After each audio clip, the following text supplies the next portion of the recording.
नमस्कार, जय हिंद, जय भारत।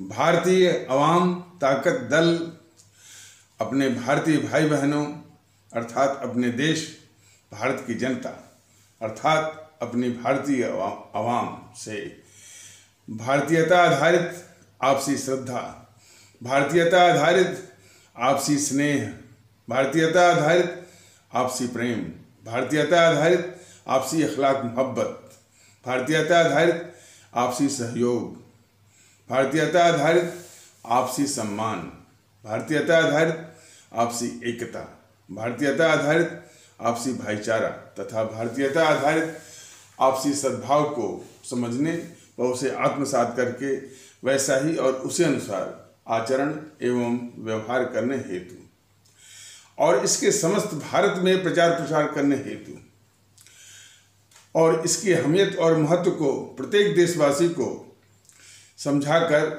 उसे अपनाते हुए वैसा ही और उसी अनुसार आचरण एवं व्यवहार करने हेतु और प्रत्येक देशवासी को अपना ही भारतीय भाई बहन मानकर समझकर अपनाकर उनके साथ वैसा ही और उसी अनुसार आचरण एवं व्यवहार करने हेतु सतत सदैव और हमेशा अदब के साथ आदर के साथ अर्ज करता है, विनती करता है। एक प्रश्न जो है ये इस संदर्भ में आ रहा है कि करीब 700 से ऊपर वीडियो भारतीय अवाम ताकत दल ने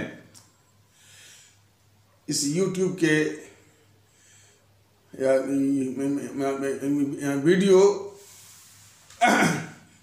यूट्यूब पर वीडियो के माध्यम से 700 से ऊपर जो है वो वीडियो जारी कर चुका, 700 से ऊपर। अब वो संख्या 750 के आसपास भी हो सकती है। तो और उसमें काफ़ी सामग्री है। यदि गौर किया जाए तो इस देश को माने इस देश को एक करने की और एकता के विषय में हर पहलू पर स्पष्टता के लिए और काफ़ी सामग्री है। अब ये सामग्री हमारे भारतीय भाई बहनों तक पहुंचाना है, ये काम रह गया है। और उस सामग्री के न पहुंचने के अभाव में और फिर सामग्री पहुंचने के बाद फिर उस विचार का मंथन, क्योंकि जो मानसिकता खास करके 1947 के बाद जो ये GNPC शासन में आई है, जिस तरह की मानसिकता लोगों को मैंने दिमाग में भरी है, लोगों को मजबूर किया है, यानी उसी मानसिकता के आसपास अपने मैंने सोचने का ढंग, व्यवहार, आदत, वो जो है ये भारतीय समाज टिकाऊ रह सके, इसके लिए हरगिज नहीं है।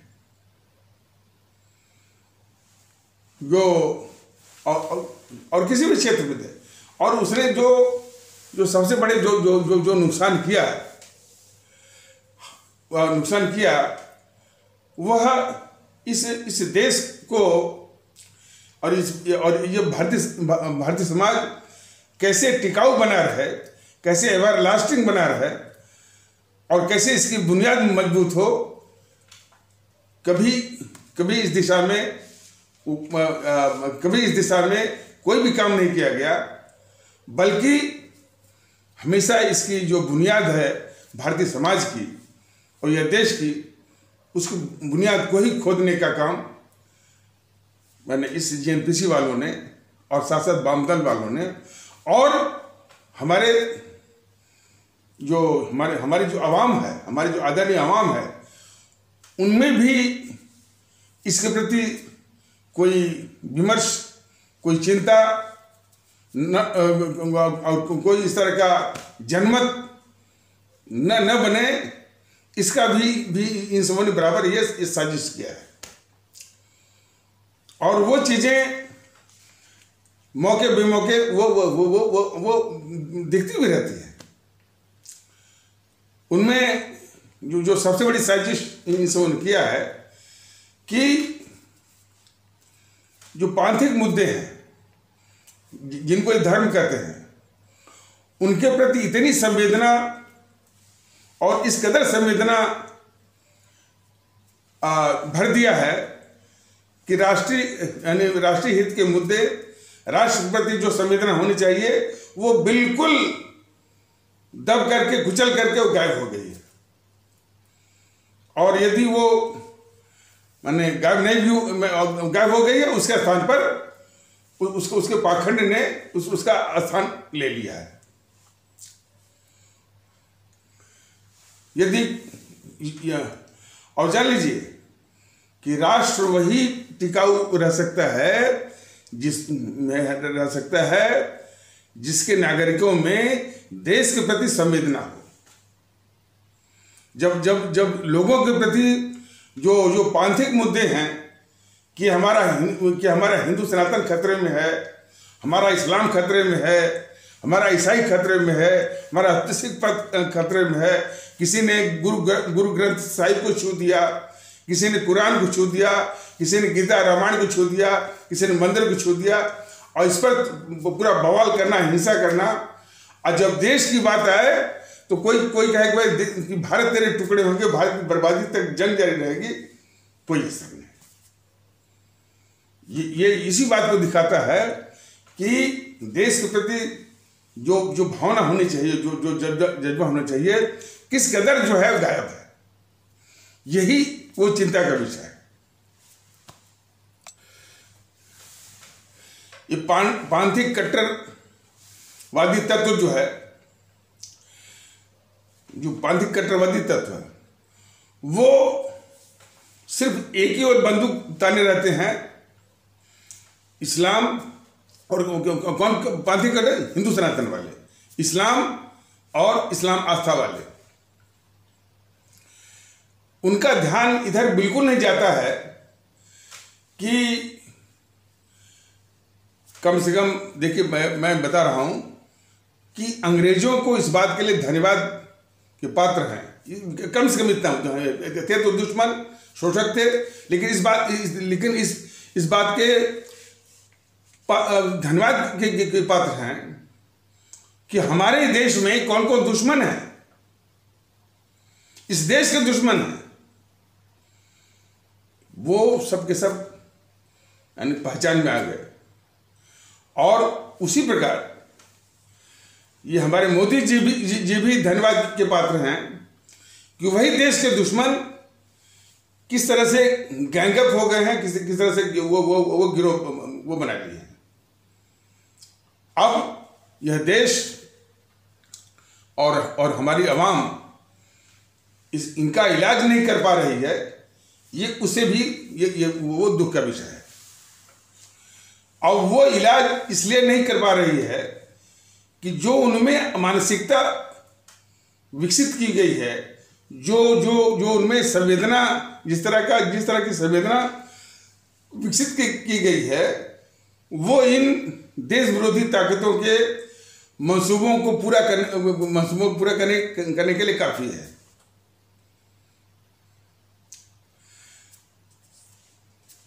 देश में राष्ट्रीय भावना जगाने के लिए हमारे महापुरुषों ने क्या क्या नहीं किया।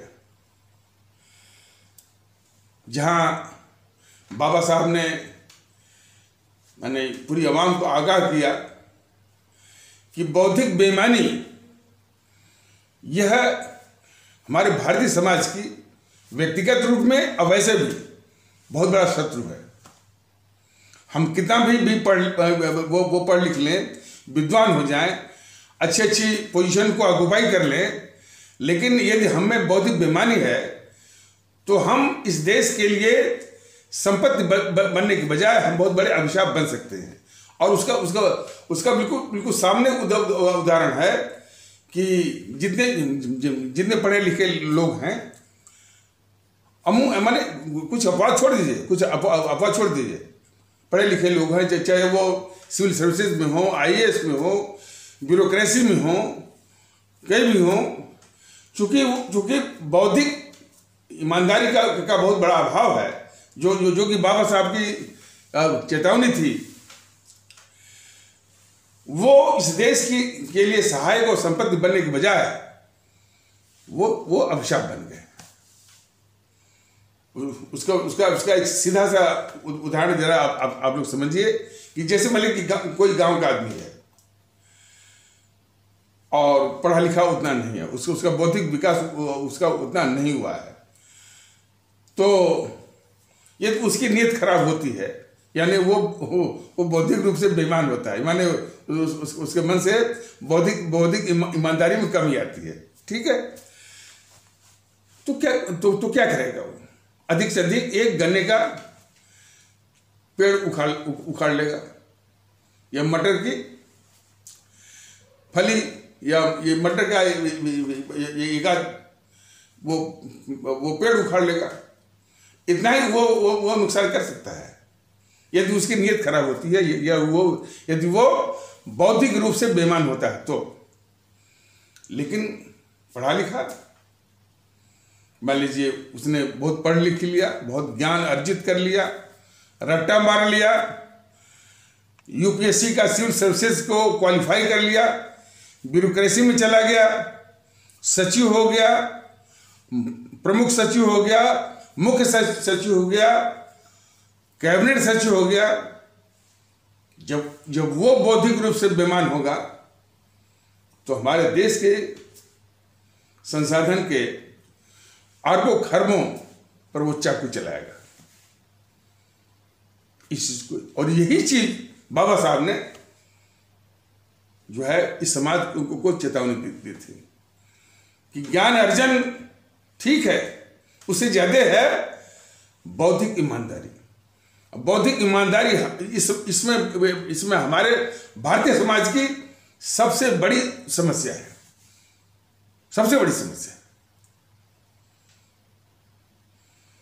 और उसी को बाबा साहब के पहले स्वामी विवेकानंद ने भी वो चेताया हुआ है, लेकिन दूसरे शब्दों में, लेकिन उसका तात्पर्य यही है। उन्होंने यहां तक कह दिया कि भाई यदि कोई देश हित की बात आप चलाना चाहते हैं, उसका मुहिम छेड़ना चाहते हैं, उसके लिए विमर्श करना चाहते हैं, जनमत तैयार करना चाहते हैं, तो ये जो माने साधारण जो हमारी जनता है, जो आम आवाम है, यही आपका साथ देगी। जो पढ़ा लिखा संभ्रांत वर्ग है वो कभी भी आपके साथ नहीं आएगा। ये चेतावनी हमारे स्वामी विवेकानंद ने दी हुई है पहले से। स्वामी विवेकानंद ने 1890 के दशक में संक्षेप में कहा था, the only hope is from the masses, the only hope is from the masses, the light of this country is morally and physically dead. माने जो कुछ भी उम्मीद है आम आवाम से है, गरीब व मजलूम आवाम से है, अन्यथा इस देश का जो संभ्रांतवादी वर्ग है, जो पढ़ा लिखा वर्ग है, अब तो खैर वो सामंतशाही दृष्टिकोण का है और सामंतशाही के साथ वो कट्टरवादी दृष्टिकोण का भी हो गया है, तो वो उनके लिए स्वामी विवेकानंद ने कहा कि ये नैतिक रूप से मर चुका है, वो आपके साथ नहीं आएगा। लेकिन भारतीय जनता दल इसके आगे भी सोच रहा है कि इनको यूं ही छोड़ा नहीं जा सकता, ये पूरे साधन पर काबिज हैं और बौद्धिक बेईमानी के शिकार भी हैं। यदि इसी रूप में छोड़ दिया जाए तो बहुत बड़ा अभिशाप, यानी जो संसाधन पर काबिज हो, तंत्र पर काबिज हो, सिस्टम पर काबिज हो और वो बौद्धिक रूप से बेईमान हो, तो कितना बड़ा अभिशाप ये मुल्क झेल रहा है। तो इसीलिए भारतीय जनता दल इस चुनौती को भी स्वीकार करते हुए इस समस्या को भी इस समस्या के समाधान के लिए भी बिल्कुल वो कृत संकल्प है। तो बौद्धिक वर्ग में भी जो है, जो बौद्धिक वर्ग है उनमें बौद्धिक ईमानदारी लाने के लिए, देश के प्रति चिंतित होने के लिए, वो भी पाखंड से दूर, मतलब कि जो देशभक्ति की बात है वो पाखंड का शिकार हो गई है। ये भी एक वो विडंबना है। आप देखते होंगे कि कुछ अल्फाजों के साथ कभी सम्मेलन होते हैं और मुशायरे होते हैं, ऊंचे ऊंचे मंचों से भाषण होते हैं, लेकिन वो व्यवहार में उतरता नहीं है। बिहार में आप देख लीजिए कि तमाम इस तरह की बातें भारत के बाहर, यदि कोई घटना होती है सऊदी अरबिया में, टर्की में, कहा उसकी बात को लेकर के और रोहिंग्या वगैरह के उस बात को लेकर के भारत में विध्वंस, भारत में उपद्रव, भारत में विप्लव, और खास करके 2 साल पहले रोहिंग्या की बात को लेकर के मुंबई के आजाद मैदान में इतनी बड़ी हिंसा की गई कि 8 लोग मर गए, पुलिस वाले भी मर गए थे। यह इसी बात का द्योतक है कि जो राष्ट्र की बात है, राष्ट्र का हित किसमें है, राष्ट्र के प्रति संवेदना क्या होनी चाहिए, यह लगभग गायब है भी तो पाखंड के रूप में।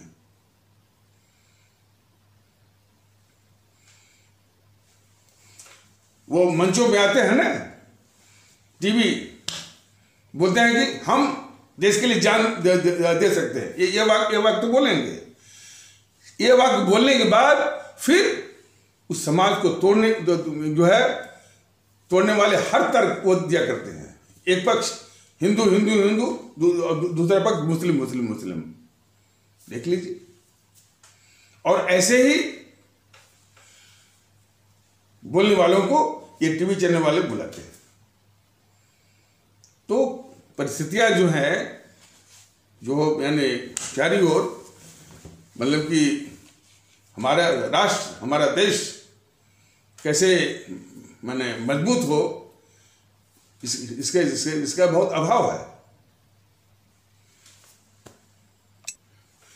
तो बात हो रही थी कि हिंदू सनातन आस्था वाले भारतीय भाई बहनों के समाज के जो कट्टरवादी तत्व हैं, उनका निशाना सिर्फ मुगल काल के कारण जो सल्तनत काल और हमारे इस्लाम आस्था वाले भारतीय भाई बहन, इन्हीं पर वो निशाना होता है। लेकिन इस मुल्क के साथ जिन्होंने गद्दारी किया, उस पर एक शब्द नहीं बोलते हैं। और इसी से तो संदेह होता है। और ये कथा व्यथा सिर्फ हिंदू सनातन आस्था वाले भारतीय भाई बहनों के समाज के साथ या उनके जो कट्टरवादी तत्व हैं, वो जो व्यवहार करते हैं, वहीं तक सीमित नहीं है।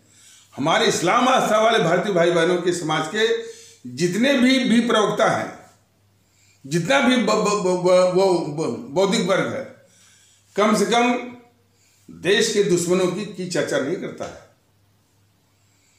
या तो वो इस्लाम केंद्रित होगा, या इस्लाम केंद्रित यदि नहीं भी होगा तो उसका एक ही निशाना आरएसएस बीजेपी, इसी के इर्द गिर्द जो है उसका सारा का सारा विमर्श रहता है। ये सबसे बड़ा दुर्भाग्य है इस्लाम आस्था वाले भारतीय भाई बहनों के समाज के जितने भी प्रवक्ता हैं, जितने भी बौद्धिक वर्ग, ये मानसिकता काम करती है।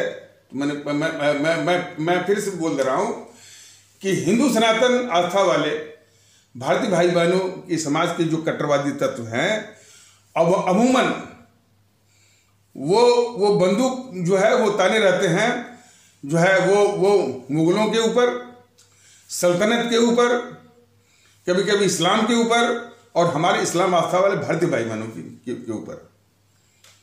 और उसी प्रकार इस्लाम आस्था वाले भारतीय भाई बहनों के समाज से या तो वो इस्लाम के इर्द गिर्द, या तो मस्जिद के इर्द गिर्द, या बीजेपी पर निशाना साधते हुए देश के दुश्मनों की चर्चा वो कभी नहीं करते। जितने भी देख लीजिए नेता ना, असदुद्दीन ओवैसी को देख लीजिए, कभी वो कहता है कि मेरी गर्दन पर छुरी भी रख दी जाए तभी मैं भारत माता की जय नहीं बोलूंगा। बताइए, माता चाहे इस धरती के रूप में हो, चाहे भारत माता के रूप में हो, अच्छा वैसे यानी घर परिवार में हो, मम्मी जान यानी वो भी कहते होंगे, मम्मी जान की इज्जत यानी वो भी करते होंगे। लेकिन इस तरह से कहने को क्या असदुद्दीन ओवैसी क्या मतलब है कि मेरी गर्दन पर छुरी पे रख दी लेकिन मैं भारत माता की जय नहीं बोलूंगा। सिर्फ समाज में भेद विभेद कि एक वर्ग बोलता है भारत माता की जय, लेकिन जो भारत माता की जय कहते भी हैं उनका जो इस तरह से कहते भी हैं, उनका देश के प्रति कितना समर्पण है, कितनी संवेदना है, वह भी एक वो सवालों के घेरे में है। वो भारत माता की जय भी बोलेंगे और फिर बोलेंगे जय श्री राम। कई बार बोलेगा भाई कि कई बार समझाया गया है कि देश के परिप्रेक्ष्य में सिर्फ एक ही नारा है, या तो भारत माता की जय भी कह सकते हैं और जय ही जय भारत। इसके अलावा जय श्री राम, अल्लाहू अकबर, हर हर महादेव, इसकी कोई जरूरत नहीं है। इसकी कोई जरूरत नहीं है। धार्मिक टोन लिए हुए, पांथिक टोन लिए हुए इस तरह के नारों की कोई जरूरत नहीं है। ये मैंने फायदे के आधार पर ये नुकसान ही करते हैं।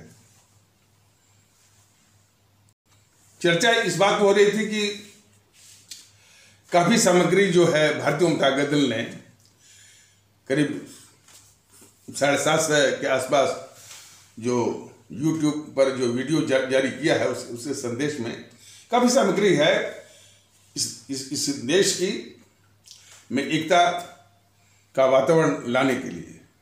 बस काम यही है कि ये सामग्री जो है हमारे जन जन तक पहुंचे।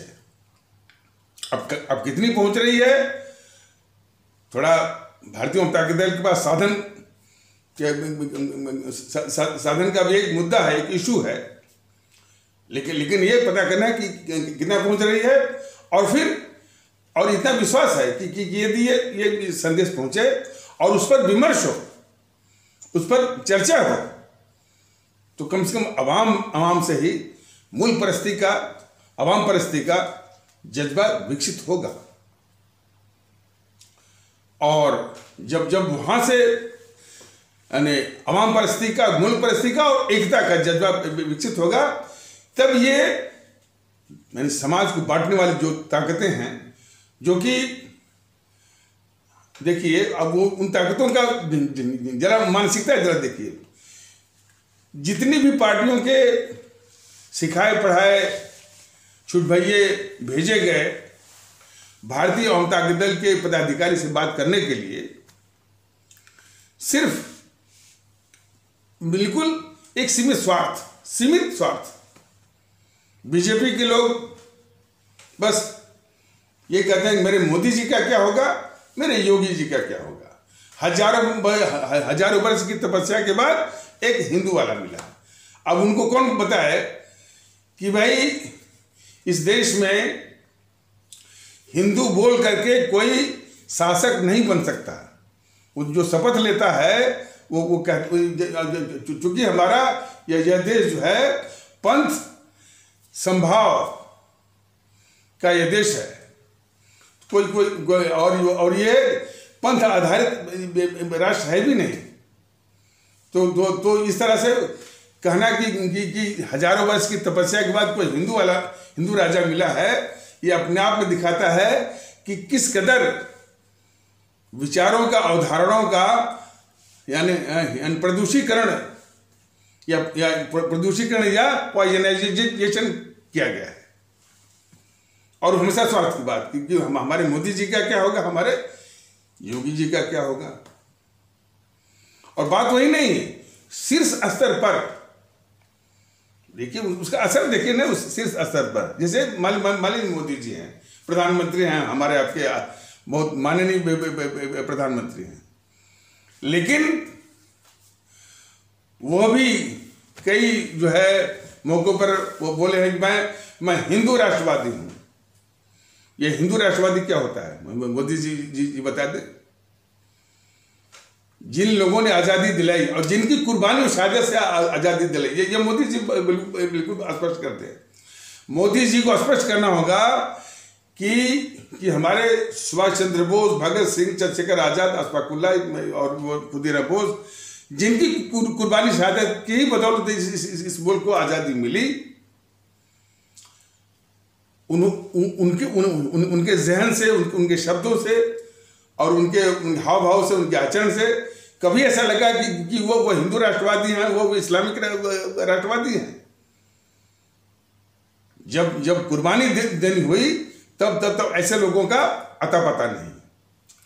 और जिन लोगों ने अपना प्राण देकर के आज़ादी लाई, तो फिर वही तत्व जो है अपना हिस्सा और हिंदू राष्ट्रवादी, इस्लामिक राष्ट्रवादी वाले चले जाते हैं। दुष्टता यहाँ है, दुष्टता यहाँ है। और ये मोदी महोदय जब तक गुजरात के मुख्यमंत्री थे, एक बार भी नहीं कहे कि भाई हम 5 करोड़ जो है गुजराती भाषी भारतीय भाई बहनों के मुख्यमंत्री हैं। एक बार भी उन्होंने कहा भाई हम 5 करोड़ गुजराती। आज तक इस मोदी महोदय के दिमाग में समझ ही नहीं आया कि इस देश में रहने वाले भारतीय हैं कि गुजराती हैं कि मराठी हैं कि पंजाबी हैं। इसी से पहचानिए, यानी बीमारी जो है किस लेवल पर भी मतलब वो प्रदूषित है, इसी का अंदाज आपको मिलेगा। इसीलिए मोदी महोदय जब भी संबोधन करते हैं, कभी भी जो है भारतीय भाई बहनों नहीं कहते हैं, बोलते भाई बहनों। तो यानी भारतीयता का किस कदर अभाव है मोदी जैसे लोगों में, ये आप स्पष्ट रूप से देखिए। गुजरात में मुख्यमंत्री थे, कभी भी नहीं बोले भाई मैं 5 करोड़ भारतीयों का मुख्यमंत्री हूं, और अपनी सभाओं में कभी भी नहीं बोलते कि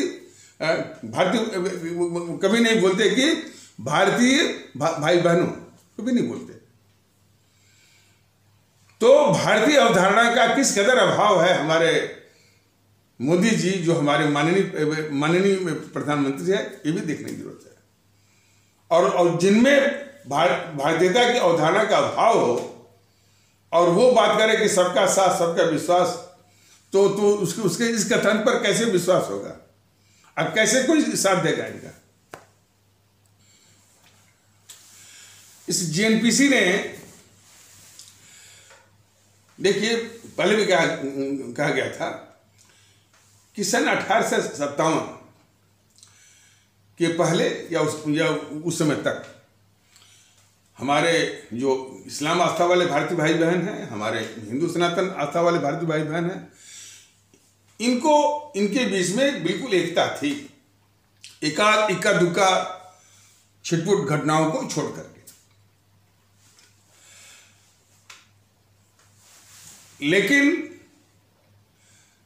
जब से अंग्रेज ने साजिश रची 1857 के बाद, और जिस तरह से अलग अलग संगठनों को बनवाया अपने संरक्षण में, सबसे पहले बनवा किसको बनवाया?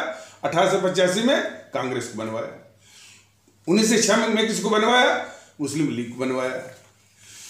1921 में किसको बनवाया? वाम दल को बनवाया भारत में, और 1922 में हिंदू महासभा, और 1925 में राष्ट्रीय स्वयं सेवक संघ। ये सब के सब जो है हमारे देश में एकता को तोड़ने के लिए, और खास करके हमारे हिंदू और मुस्लिम के बीच में एकता को तोड़ने के लिए ये सब के सब संगठन बनाए गए, और वो अपने अपने तरीकों से, अपने अपने घातक वैचारिक हथियारों से एकता को तोड़ने में, और एकता को तोड़ने में जो सबसे पोटेंट विपन है, सबसे घातक और लिथल विपन है, वो है नफरत एक दूसरे के प्रति। और जिनमें किसी की आस्था हो उसी पर। बताइए, मुगल काल हमारा जैसे हमारा मौर्य काल है, गुप्ता का काल है, हमारे जो दक्षिण भारत में जो वंशावलियां हैं, चोल है, चेर है, पांड है, पल्लव है, राष्ट्रकूट है, गंगा है, विजयनगर है, वहमनी वो साम्राज्य है, और इधर उड़ीसा में खरवेला है, और ये पश्चिम बंगाल में जो है सेना, और आसाम में प्रद्योत। ये तमाम जो वंशावलियां सभी समान नहीं है। उनमें सिर्फ मुगल काल को अलग करके उसी पर निशाना करना, यह सबसे बड़ा भारत द्रोह और राष्ट्रद्रोह है।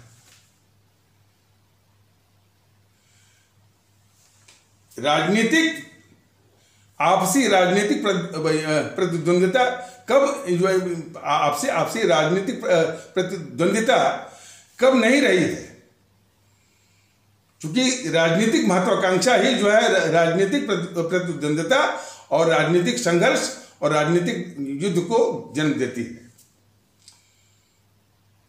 तो उसके चलते जो है, और सिर्फ अपने पांथिक स्वार्थ को सिद्ध करने के लिए इस तरह के नफरत वो फैलाते हैं।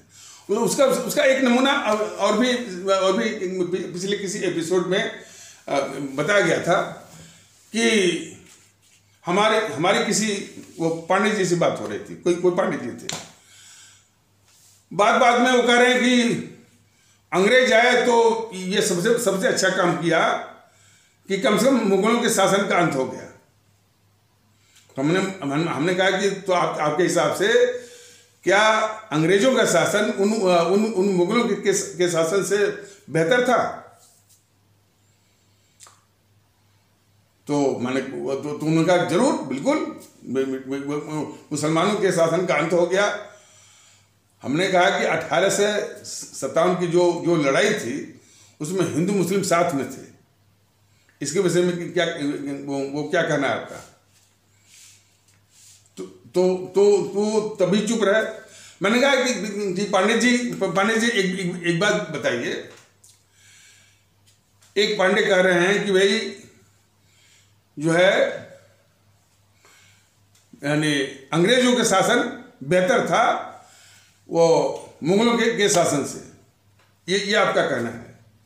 लेकिन एक मंगल पांडे भी हुआ करते थे, एक मंगल पांडे भी हुआ करते थे, जिन्होंने, जिसको आप कह रहे हैं कि ये अंग्रेजों का शासन बेहतर था, उन्हीं के खिलाफ बगावत करके उन्होंने अपनी शहादत दी, कुर्बानी दी और प्राण दिया है। तो पांडे जी ये भी स्पष्ट करते जाइए कि हमारे देश आपकी बातों पर यकीन करे कि मंगल पांडे जिन्होंने अंग्रेजों के ही खिलाफ, जिनकी आप तारीफ कर रहे हैं, उसी अंग्रेजी शासन के खिलाफ जो है बगावत करके अपने प्राण दिए, कुर्बानी दी, शहादत दी, और तो उस पर हमारा देश गर्व करे। तो माने संक्षेप में कि हमारा देश मंगल पांडे की शहादत पर गर्व करे कि आपकी बातों पर यकीन करे। इसको भी स्पष्ट करते जाइए। फिर चुप। तो कहने का मतलब कि जो नफरत फैलाने वाले हैं उनका कोई तार्किक आधार नहीं होता, सिर्फ नफरत फैलाते हैं, और वो उनके निहित स्वार्थों के लिए। और नफरत जो फैलाने वाले हैं, आप उनसे तर्क वितर्क जवाब करेंगे तो पता चलेगा न तो वो हिंदू सनातन के वो प्रतिनिधि हैं, न तो वही इस्लाम के प्रतिनिधि हैं। उनका एक कुछ माने निजी वो इक्वेशन होता है, निजी जो है उनका कुछ गणित होती है, कुछ उनके मंसूबे होते हैं। उन्हीं को पूरा करने के लिए वो कभी नाम लेंगे हिंदू सनातन का, कभी इस्लाम का, कभी सिख पंथ का। तो इस तरह की दुष्टता जो है, जितने भी स्वार्थी किस्म के तत्व हैं वो करते रहते हैं, लेकिन हम दिमाग रखते हुए, विचार रखते हुए इनके इन हथकंडों के शिकार बन जाते हैं। तो इसीलिए कहा जाता है कि राष्ट्र की सोचिए। अब तो अभी भी ये देखिए, अब जैसा कि देखने में आता है कि ये जितने भी पत्रकार जा रहे हैं क्षेत्रों में, भारतीय ताकत दल, मैं समझता हूँ कि 750 से ऊपर ये वीडियो जारी कर चुका है। इसकी थोड़ी बहुत चर्चा भी होगी, लेकिन वो चर्चा जब ये पत्रकार जाते हैं, एक भी हमारे भारतीय भाई बहन के मुख से नहीं दिखता है भाई भारतीय एकता भी जरूरी है। जातिवाद जो है ये भारतीय एकता का, इस देश का, इस समाज का शत्रु है। तो मानसिकता का किस कदर प्रदूषण है, यह देखने की बात है।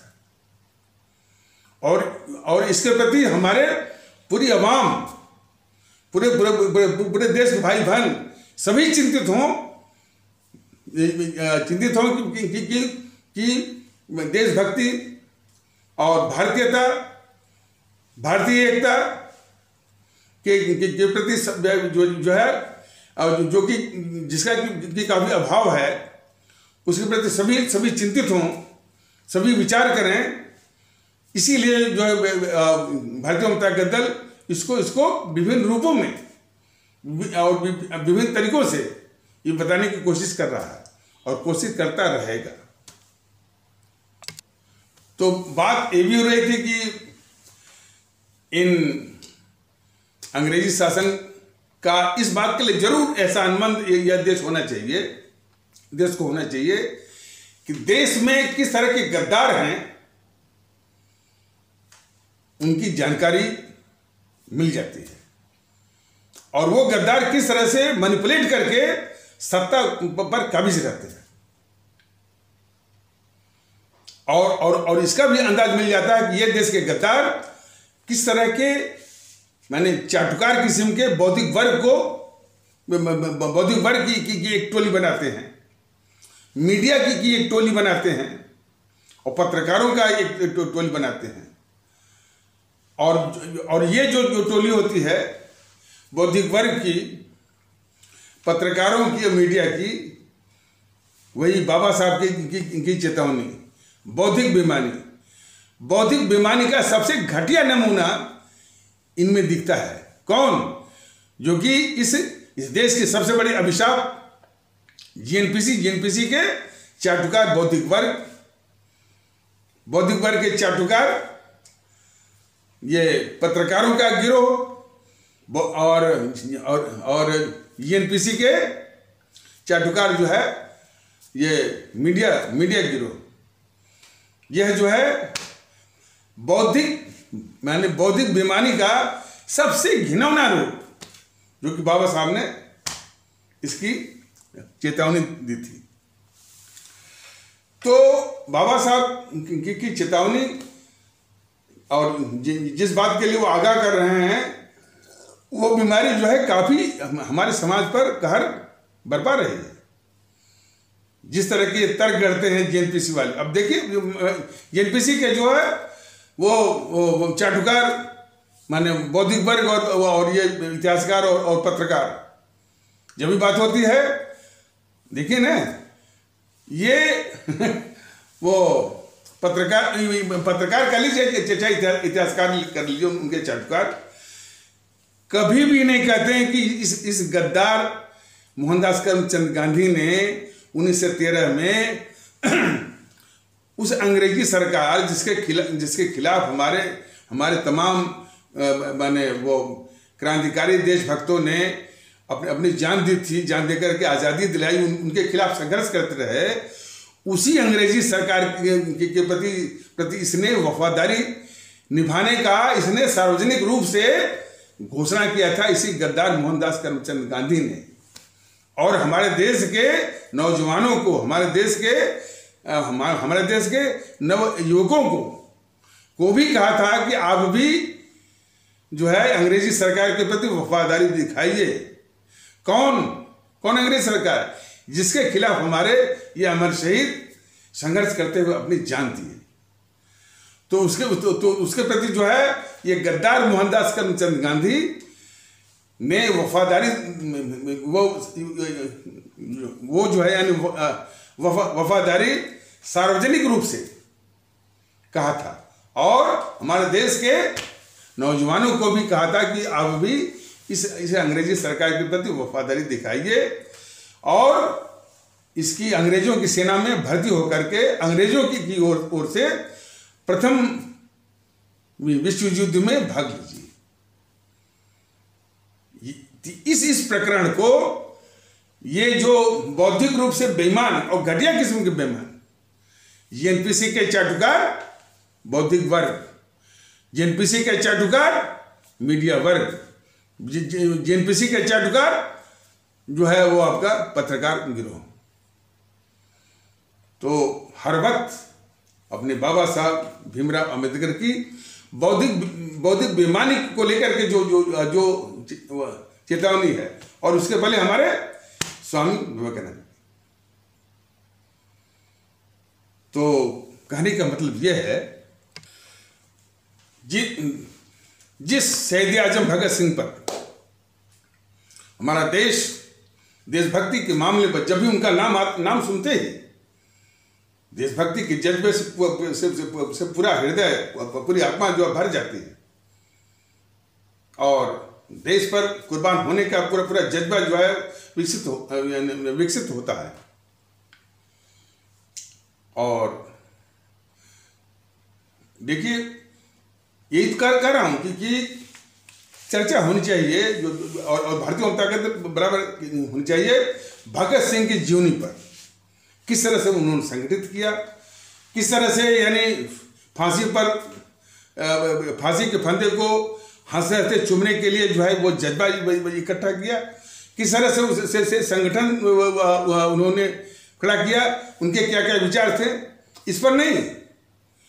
ये जो है देश के दुश्मन बीजेपी वाले, आरएसएस वाले और जेएनपीसी वाले, सिर्फ सावरकर और गोडसे और गांधी, ये बहुत बड़ी साजिश है इस देश के खिलाफ। और साजिश का लबे लुबाब जो नतीजा यही होता है कि ये जेएनपीसी अपने उसमें सारे पापों को धुलने का एक अवसर देखती है, और वो अवसर ये गद्दार किस्म जेएनपीसी गद्दार किस्म बीजेपी जेएनपीसी को दिया करती है। खैर इतने ऊंचे साजिश को शायद हमारे आम भारतीय भाई बहन नहीं समझ सकिए। यदि नहीं समझ पाते हैं तो सिर्फ यानी पूरे यानी स्वतंत्रता संघर्ष के सेनानियों को सिमटा करके सिर्फ सावरकर और गोडसे गांधी पर जो है सिमटा देना, ये उसी साजिश का हिस्सा है कि ये जो गद्दारियां हैं मोहनदास करमचंद गांधी की, जवाहरलाल नेहरू को, और इसके बाद और जो गद्दार इंदिरा गांधी और उनकी जो है सिर्फ उसको ढकने के लिए, छिपाने के लिए, और एक झूठी जो है वो महिमा मंडन के लिए जो ये साजिश है, सिर्फ जो है अपने स्वतंत्रता सेनानियों में सिर्फ गोडसे और सावरकर और गांधी। और ये भी देखिए गांधी की हत्या में एक तो जो है गोडसे ने तो सिर्फ 3 ही गोली मारी थी, लेकिन वो गांधी महोदय को 4 गोली लगी थी। चौथी गोली वो कहां से लगी, इस पर वो जो है जेएनपीसी जो इस देश के सबसे बड़े गद्दार है, उसके चाटुकार इतिहासकार और चाटुकार पत्रकार, चाटुकार मीडिया जरा भी कुछ नहीं बोलता है। सच्चाई ये है कि इस मोहनदास करमचंद गांधी ने इतने पाप किए थे, देश बहुत गुस्से में था और इस पर आक्रमण हो रहे थे। वो आक्रमण की जानकारी इस गद्दार जवाहरलाल नेहरू को थी। और बताइए, जो बराबर जो हमेशा चाटुकारिता करता रहा हो जवाहरलाल नेहरू, इसको मोहनदास करमचंद गांधी को, जिसको कि राष्ट्रपिता ये वो बनवा दिया, हमेशा बाबू बाबू बाबू कहने वाला, और उस पर आक्रमण हो रहा हो और देश का प्रधानमंत्री जो है कोई उसकी सुरक्षा का इंतजाम नहीं कर रहा हो, इसके क्या मायने हैं? इसलिए बहुत बड़ी साजिश है और वो साजिश बिल्कुल उसकी सुई जो है वो नेहरू पर ही जाती है कि इस नेहरू ने जानते हुए भी, जबकि उस मोहनदास करमचंद गांधी की हत्या के पहले उन पर कई हमले हो चुके थे, इसको मालूम भी था, फिर भी उनकी सुरक्षा का इंतजाम नहीं होने दिया इस गद्दार जवाहरलाल नेहरू ने। यही और इसी तरह से कई प्रमाण हैं जो दिखाते हैं कि इस हत्या, मोहनदास करमचंद गांधी की हत्या के पीछे भी जो है गद्दार जवाहरलाल नेहरू ही था। और इसको हमारे देश के आदरणीय भारतीय भाई बहन उसको इस रूप में समझें कि ये जो जवाहरलाल नेहरू था बहुत ही ऊंचे दर्जे का, शातिर किस्म का बहुत बड़ा अपराधी था और बहुत बड़ा साजिश करता। तभी तो जिसके समर्थन में एक कांग्रेसी न हो, जिसके समर्थन में और देश का कोई वो देशवासी न हो, वो जो है प्रधानमंत्री का जो है वो कुर्सी उसने हथियाए। बताइए कितनी बड़ी साजिश वो किया होगा। तो देश के लोग मैंने इस बात को समझें कि जिसके समर्थन में एक भी कांग्रेसी नहीं, जिसके समर्थन में एक भी देशवासी नहीं, उसको वो जो है प्रधानमंत्री वो प्रधानमंत्री की कुर्सी उसने हथियाया। तो कितनी बड़ी वो कितने ऊंचे दर्जे का, कितना शातिर किस्म का वो अपराधी वो रहा होगा।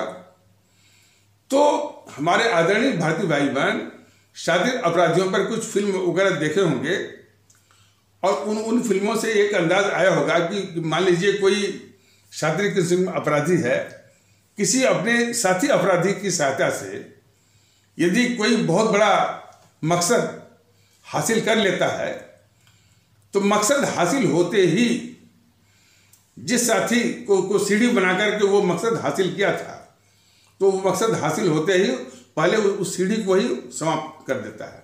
क्यों? इसलिए कि काम निकलने के बाद, चूंकि ये साजिश का हिस्सा रहता है, पता नहीं कब उस सीढ़ी का मुंह खुल जाए और वो सीढ़ी ही इनके लिए जो है एक जो है वो समस्या बन जाए या सिरदर्द बन जाए। तो इस मोहनदास करमचंद गांधी का मुंह कभी भी वो खुल सकता था नेहरू के खिलाफ और नेहरू की साजिशों, नेहरू के द्वारा की गई साजिशों के विषय में। तो इसलिए उस गद्दार जवाहरलाल नेहरू के लिए बहुत आवश्यक था कि जितना जल्दी हो सके इसी मोहनदास करमचंद गांधी को इसका इंतजाम करना है। सीधी सी बात है। इसलिए यदि ठीक से जांच हो, जो कि आशंका है भारतीय जनता दल की, और भारतीय जनता दल अकेला नहीं है बल्कि काफी लोगों की आशंका है कि यदि ठीक से जांच हो आज भी, हालांकि काफी साक्ष्य नहीं मिलेंगे, लेकिन और परिस्थितियों के साक्ष्य मिल जाएंगे, जहां जांच हो तो बिल्कुल यह, मैंने भारतीय जनता दल को विश्वास है, जो प्रमाणित हो जाएगा कि मोहनदास करमचंद गांधी की हत्या के पीछे सिर्फ जो है जवाहरलाल नेहरू ही था। लेकिन जवाहरलाल नेहरू को उस साजिश में के बाहर निकालना है तो गोडसे का नाम, और आरएसएस जो है ना, आरएसएस हमेशा इस जीएनपीसी के साथ, गांधी नेहरू परिवार चांदा चौकड़ी के साथ हमेशा हैंड इन ग्लोव, हमेशा साथ में रही है। यही देश को जानने की जरूरत है। ये मैंने इस आरएसएस का, राष्ट्रीय स्वयंसेवक संघ का, जीएनपीसी का अंदर खाने में एक बहुत सातिराना गठजोड़ है। इसको विस्तार से भारतीय जनता दल किसी और एपिसोड में उसको और स्पष्ट करेगा। अभी फिलहाल बताना जरूरी है कि जीएनपीसी, गांधी नेहरू परिवार चांदा चौकड़ी कागज, जिसको कि आप लोग भ्रम से या भूल से कांग्रेस कह रहे हैं और कहते चले आ रहे हैं, उसका इस राष्ट्रीय स्वयंसेवक संघ आरएसएस से आंतरिक गठजोड़ है, और आंतरिक और बड़ी बहुत सातिराना इस मामले में कि जनता के सामने एज ए पब्लिक पोस्चरिंग वो एक दूसरे के धुर विरोधी के रूप में पेश आते हैं, ताकि जनता को लगे कि भाई ये और ये दोनों एक दूसरे के कट्टर विरोधी हैं। तो जो अंदर खाने में इनका जो गठजोड़ है, उस गठजोड़ की ओर किसी का ध्यान ही नहीं जाएगा।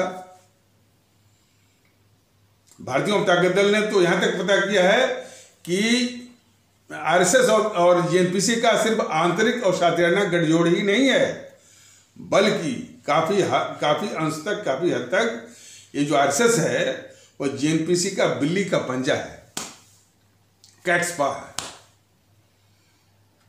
बिल्ली पंजा एक मुहावरा है। उसका मतलब है कि वो हस्ती, वो शख्सियत जिसके लिए वो बिल्ली का पंजा है, वह काम करे जो किसी और के बूते का हो ही ना। बस सही है। आरएसएस ने जो काम इस जीएनपीसी के लिए किया, वह आरएसएस के अलावा कोई कर नहीं सकता।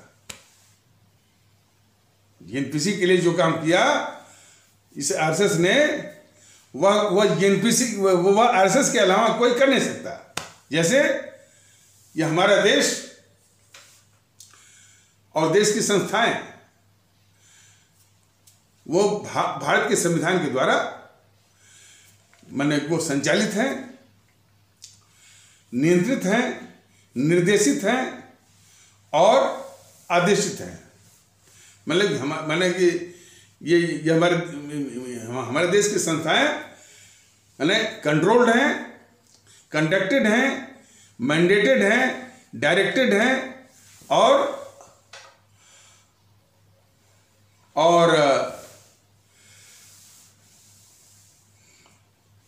जो है वो ऑर्डेन्ड है।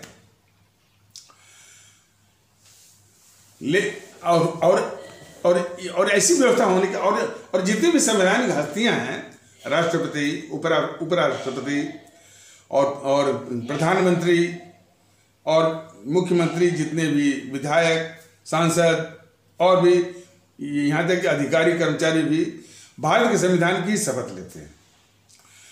तो इसीलिए हमारा ये देश जो है भारतीय गणतंत्र है, भारतीय गणराज्य है, इंडियन रिपब्लिक। ये सच्चाई यही है।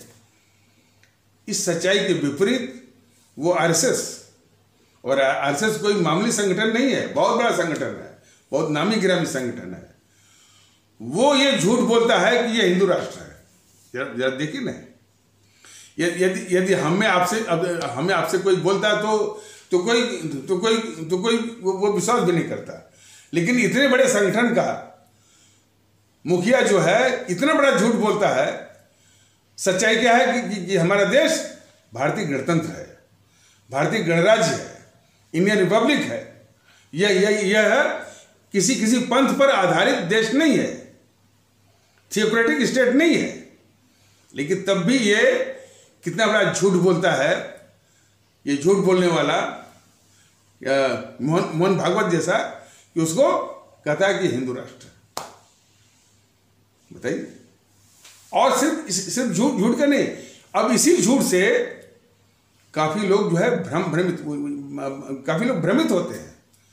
वो ये कहते हैं कि भाई ये आरएसएस कोई मामूली संगठन तो है नहीं, सड़क छाप आदमी तो है नहीं।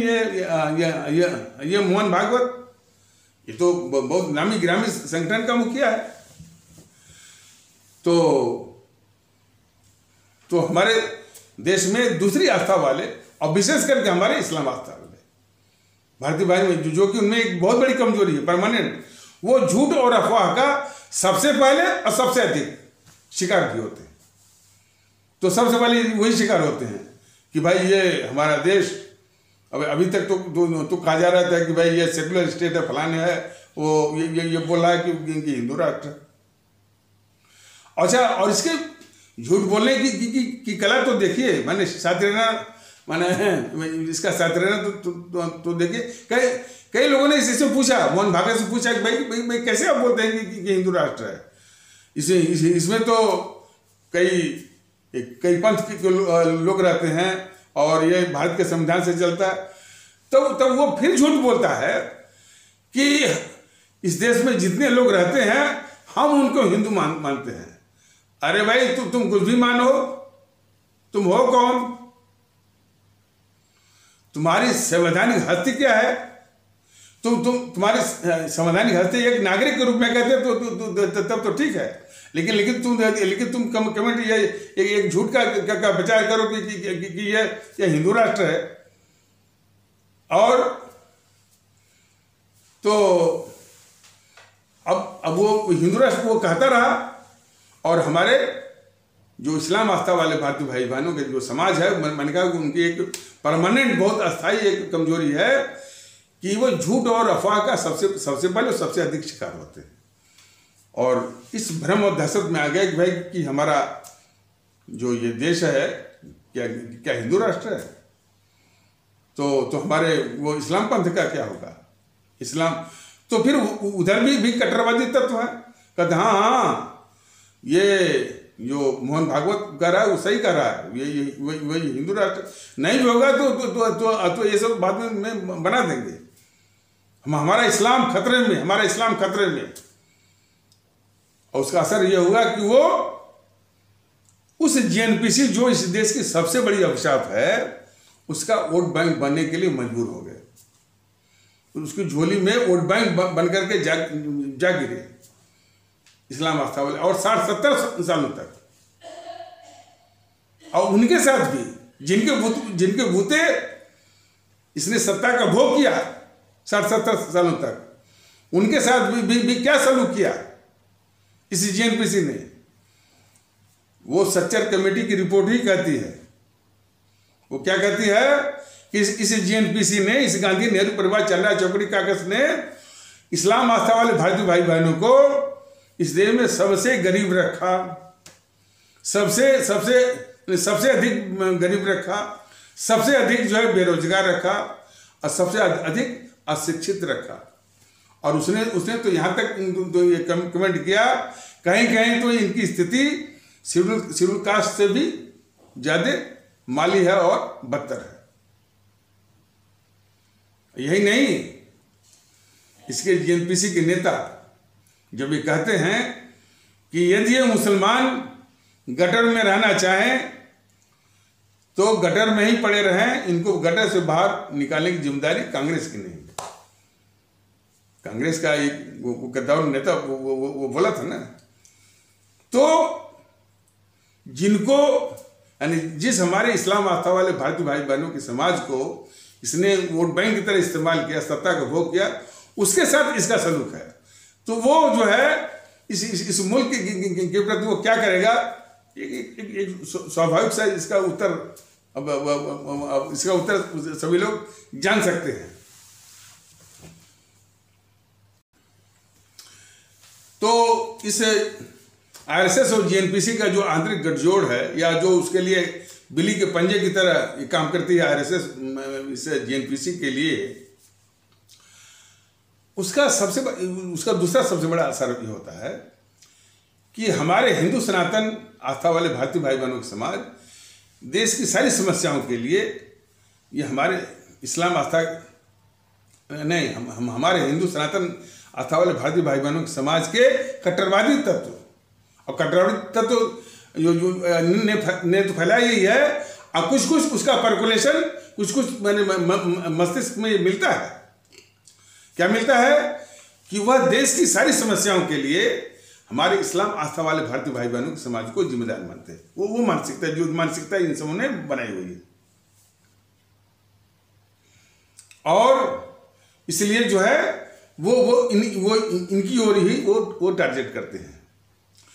हमारे इस्लाम आस्था वाले भारतीय भाई बहनों के समाज के जो कट्टरवादी तत्व हैं, वो सारी समस्याओं के लिए आरएसएस और बीजेपी को जिम्मेदार मानते हैं, और यही मानसिकता लगभग ये काम भी करती है पूरे समाज में, कि हर समस्याओं के लिए जिम्मेदार मानते हैं आरएसएस और बीजेपी को। लेकिन जो असल जो राजनीतिक और राष्ट्रीय दुष्ट है, इस देश के सबसे बड़े गद्दार एनपीसी है, और यह उसी के आसपास वामदल है, इसकी ओर न तो हिंदू सनातन आस्था वाले भारतीय भाई बहनों के समाज की मानसिकता की नजर जाती है, न तो हमारे इस्लाम आस्था वाले भारतीय भाई बहनों की समाज की मानसिकता की नजर जाती है इन दोनों गद्दारों के खिलाफ, एनपीसी और वामदलों के खिलाफ। सारे दुखों का जड़ यही है। लेकिन हमारे आदरणीय भारतीय भाई बहनों, भारतीय एकता के महत्व को, भारतीय सद्भाव के महत्व को समझिए, एक होइए, और इन सारी जो है देश की जो विखंडनकारी ताकतें हैं राजनीतिक दलों के वेश में, उनको नष्ट में नाबूद करने के लिए बिल्कुल मन में ठानिए। तो इन्हीं आवश्यक शब्दों के साथ इस आवश्यक पर चर्चा को यहीं पर विराम दिया जाता है। तब तक के लिए नमस्कार, जय हिंद, जय भारत।